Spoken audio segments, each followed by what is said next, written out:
जी बहुत शुक्रिया आप दोनों लोगों का। और अब इस बातचीत का आखिरी राउंड शुरू होगा, डज गॉड एग्जिस्ट की ये बहस मुफ्ती शमाइल नदवी और जावेद अख्तर साहब के बीच। आप लोग अपने अपने हाथ ऊपर करेंगे, मैं यहाँ से तय करूँगा। और माइक हमारे पास है क्या? एक ही माइक है ऑडियंस के लिए? 2 माइक है, एक इस तरफ एक इस तरफ, ठीक है। तो जी सबसे पहले हमारी सहयोगी हैं मारिया शकील जी, पूछिए सवाल। थोड़ा सा रुकेंगे ताकि कैमरे का फ्रेम आप पर आ जाए, आपकी तो प्रैक्टिस है टीवी की। जी नदवी साहब, मैं खुदा को मानती हूँ, पहले मैं इसी प्रमाइस से शुरू कर रही हूँ और ये बता रही हूँ आपको, मैं मानती हूँ। लेकिन कुछ सवाल हैं जो जावेद साहब ने उठाया, उसका जवाब आपको देना चाहिए।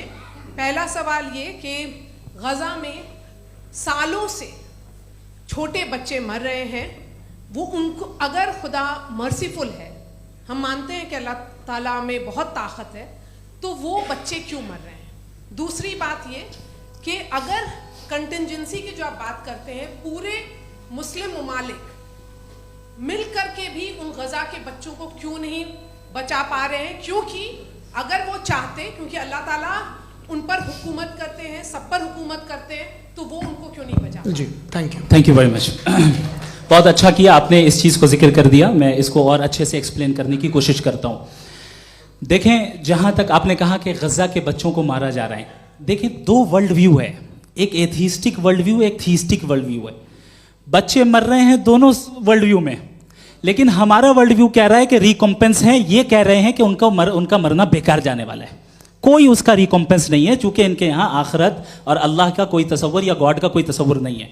आपने ये सवाल किया कि गॉड मर्सीफुल है, क्यों नहीं रोकता? ये मैंने बताया कि ये मिसकंसेप्शन है लोगों के दरमियान कि गॉड को सिर्फ मर्सीफुल और ओमनीपोटेंट समझते हैं। गॉड के सिर्फ यही 2 एट्रीब्यूट्स नहीं हैं, गॉड के कई सारे एट्रीब्यूट्स हैं, उनमें से अल हकीम भी है, उनमें से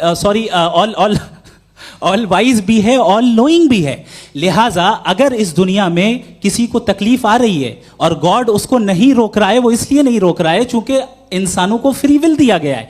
ठीक इसी तरीके से अगर एक डॉक्टर किसी छोटे बच्चे को इंजेक्शन लगा रहा है, उसे तकलीफ पहुंच रही है, उसके लिमिटेड पर्सपेक्टिव के एतबार से यह गलत हो रहा है और डॉक्टर बुरा है। लेकिन जब आप ब्रॉडर पिक्चर को देखेंगी, आपके और हमारे पास सिर्फ एक पिक्सल है, हमें इतना नजर आ रहा है कि गज़ा में कत्ल हो रहा है, लेकिन इसके पीछे कितना रिकॉम्पेंस उनको मिलने वाला है, पूरा पिक्चर गॉड के पास है। तो एक पिक्सल से आप पूरे पिक्चर को कभी भी जज नहीं कर सकती। आप इसमें कुछ जोड़ना चाहेंगे? आपको कुछ बोलना है इसमें? भैया आपने बहुत अच्छा जस्टिफिकेशन दिया, या आप वो जो वहाँ के प्राइम मिनिस्टर इजराइल के उन्हें भेजिए, वो बहुत खुश होंगे। आप जस्टिफिकेशन दे देना कि अगर गॉड नहीं है तो बच्चे क्यों मर रहे हैं, आप बताएं। वो ये सवाल पूछ रहे हैं कि अगर आप ईश्वर का अस्तित्व नहीं मानते हैं तो उन बच्चों की मौत को आप कैसे इंटरप्रेट करते हैं?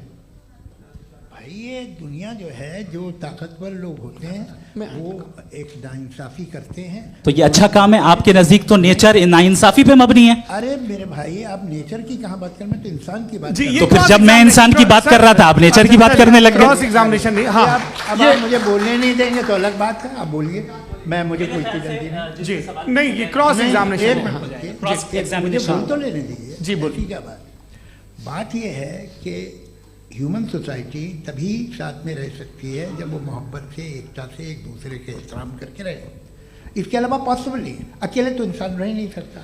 वहाँ पर कुछ लोग हैं जो फाउल करते हैं, वो फाउल हमेशा से तारीख में होता आया है। आज ये हो रहा है, जो हो रहा है बहुत बुरा हो रहा है, बहुत जालिमाना है, बहुत जाबराना है। उसको आप कहें कि ये बच्चों को कॉम्पनसेशन मिल जाएगा या इसकी इंजेक्शन है, इंजेक्शन तो हेल्थ के लिए दिया जाता है। आप ये कह रहे हैं कि ये बच्चों की जो धज्जियां उड़ रही हैं ये इंजेक्शन है, ये टेस्ट है और उस टेस्ट में उनको ऐसा रिकॉम्पेंस मिलेगा जो आपके तसव्वुर के बाहर है। ये आप 3 बरस के बच्चे को बारूद से उड़ा के टेस्ट ले रहे हैं। वाह, वो नहीं ले रहा है, खुदा नहीं उड़ा रहा है, इजराइल उड़ा रहा है। जी, ये तो उसको कंडेम करें। अगला सवाल लेते हैं।